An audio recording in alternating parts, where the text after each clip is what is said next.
प्यारे भक्तों, एक समय की बात है। एक लड़की अपने पिता के स्वास्थ्य से काफ़ी चिंतित थी।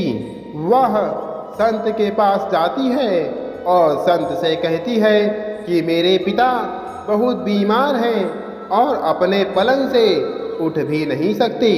क्या आप उनसे मिलने हमारे घर आ सकते हैं? संत जी ने कहा, हाँ बेटी, मैं अवश्य आऊँगा।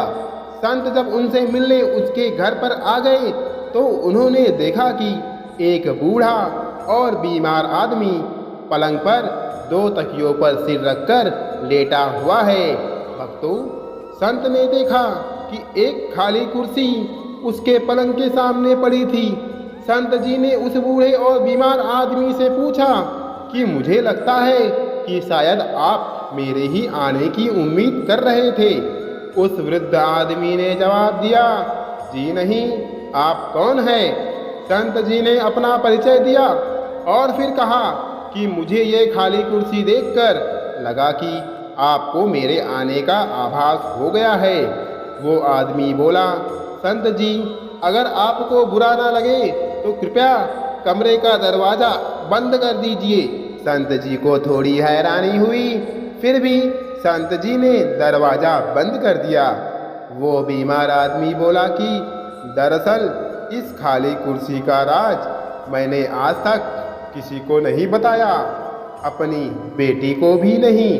मैं अपने पूरे जीवन में ये जान नहीं सका कि प्रार्थना कैसे की जाती है, लेकिन मैं प्रत्येक दिन मंदिर जाता अवश्य था, लेकिन कुछ समझ नहीं आता था।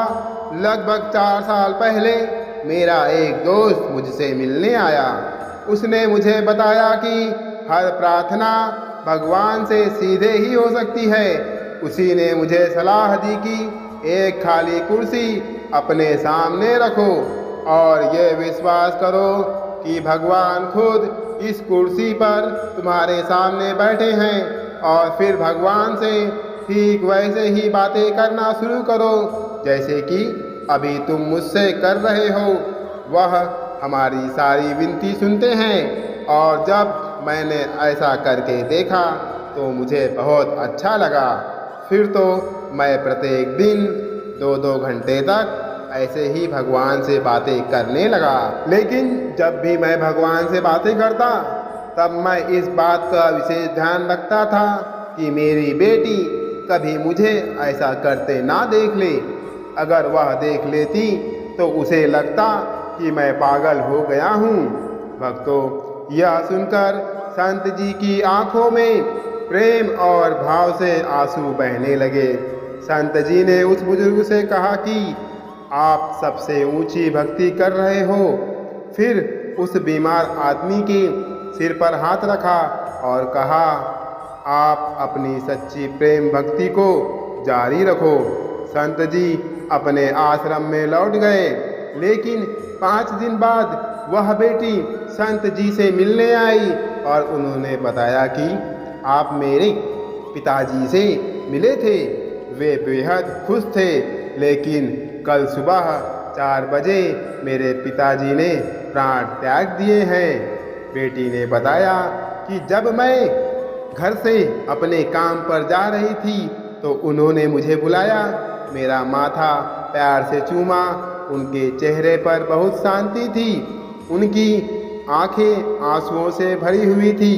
लेकिन वापस लौटकर मैंने एक अजीब सी चीज भी देखी कि मेरे पिता ऐसी मुद्रा में अपने बिस्तर पर बैठे थे जैसे खाली कुर्सी पर उन्होंने किसी की गोद में अपना सिर झुका रखा हो, जबकि कुर्सी तो हमेशा की तरह खाली थी।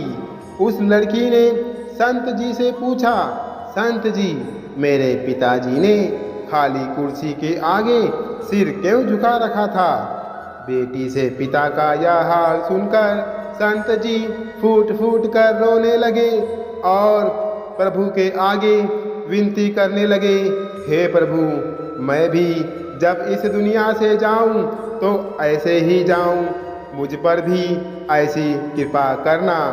यदि हम भी इस तरह अपने इष्ट देव की गोद में बैठकर यहाँ से जाना चाहते हैं तो प्रत्येक पल आप अपने इष्ट देव की उपस्थिति को हर जगह महसूस करेंगे।